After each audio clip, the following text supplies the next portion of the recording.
Is this a true sign of the times? Plus, a bold new innovation for New York City that they're calling a garbage can. And hey, is that a hamster in your pants, or are you just happy to see me? Hey, I'm Greg Ott, and we've got some of this week's weirdest and most interesting news stories coming your way right now on your daily news refresh. So let's kick things off with something of a prevailing attitude.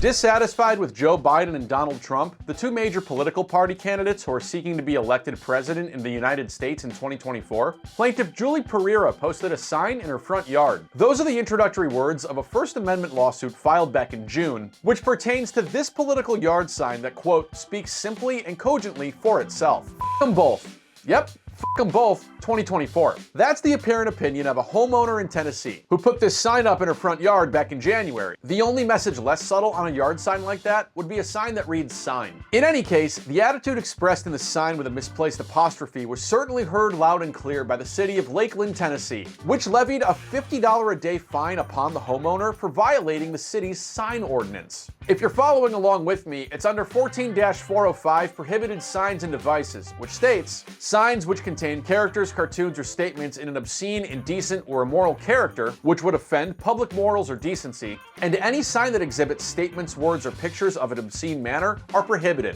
That's bad news for our friend Calvin, but in the true f***ing spirit, this woman actually took the city to court. Her lawsuit reasoned this sign is not obscene, and political signs in this town are subject to especially restrictive treatment, and that according to the defendants, the word f*** is obscene, indecent, communicates immoral character, and would offend public morals or decency. And even though she ultimately redacted the U in f*** on the sign to satisfy the city and end the fines against her, she wasn't satisfied with the modification, just like we're not satisfied to have to bleep the word f*** or censor the word f*** in the YouTube video to keep this thing monetized. On Facebook, this woman wrote, "In the interest of protecting not only my rights, but all citizens in the state of Tennessee, this case has been taken to the next level because of its constitutional impacts." And on Tuesday, a judge in the U.S. District Court for the Western District of Tennessee agreed that this political sign is not obscene and declared the city's actions against the woman to be unconstitutional. Not only was the city ordered not to take any further actions against the woman for displaying the full f***ing both, but the city was ordered to reimburse $688.45 worth of fines, plus pay $31,000 in legal expenses, plus $1 for violating her First Amendment rights.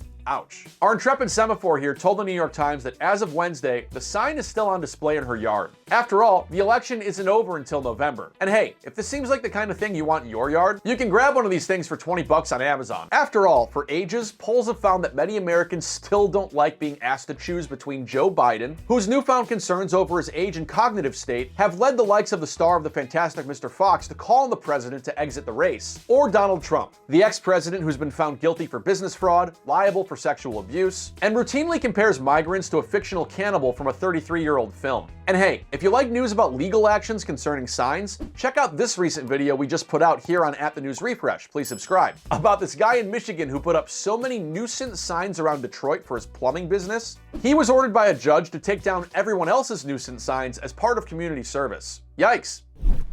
Who live in New York and those who wish they could.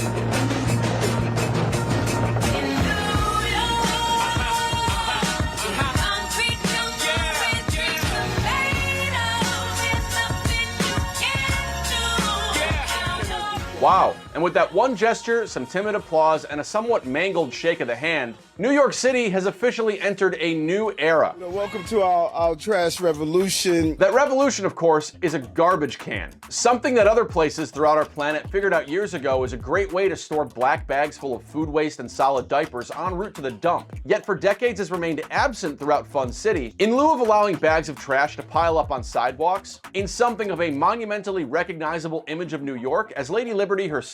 As other cities got it off the streets and into bins and containers, we were told that couldn't happen here. That's the city's sanitation commissioner joining Mayor Eric Adams at this press conference on Monday for some major trash talk. The new official NYC bin that we are unveiling today and that is on sale now. Yeah, New York City finally, at long last, has its own official trash bin. Many people thought it was impossible that these babies here, the bins, were going to be part of our trash revolution. The mayor has long been focused on this, quote, trash revolution, occasionally posing for photos in front of New York City garbage, just like I do with my beautiful newborn daughter, as part of his promise to literally clean up the streets of New York and reduce the number of rats hanging around. Certainly better than Chicago, America's #1 rat city, as we've told you about here before on your daily news refresh. Please subscribe. But perhaps at the expense of the somewhat burgeoning rat tourism industry here. You see, the mayor hates rats, even though he's been repeatedly ticketed for rat infestations at his own property in Brooklyn. We need to stop playing with rats because rats are not playing with us. As Brooklyn Borough president several years back, he worked on a pilot program to roll out some special rat mitigation measures throughout Brooklyn, involving a cutting-edge Italian machine that uses seeds to attract rats into a tank to drown them in alcohol. Leaving behind a beautiful soup like this, you're free to serve to your friends and loved ones. And last year, New York anointed the city's first rat czar,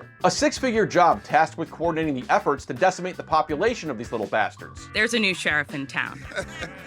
And with your help, we'll send those rats packing. At that event introducing the rat czar, this New York congressman shared some unsettling rat facts. They live to be about 2 years, but mature within 2 months, mate within 2 seconds, and rat can produce 8 to 10 babies after 6 times a year. That's 120 rats for each rat mother during their lifetime. That's a lot. And our city's fair rat czar singled out trash as a major contributing culprit to the scourge of horny Chuck E. Cheeses around New York. That's why every anti-rat initiative starts with making sure food-related waste gets into bins that rats can't. Thus, at that event, showing off a trash can on Monday, Got to get to the food source. If you don't get to the food source, then you're not going to solve the problem. People wonder why we have a rat problem in this city. Well, duh. Maybe it's because historically we've left 16 billion pounds of trash out for them to eat every year. That seems like a good place to start. the official NYC bin is part of a new rule that's set to go into effect this fall. Today, we're unveiling the first container requirements for residents, starting November 12th, 2024.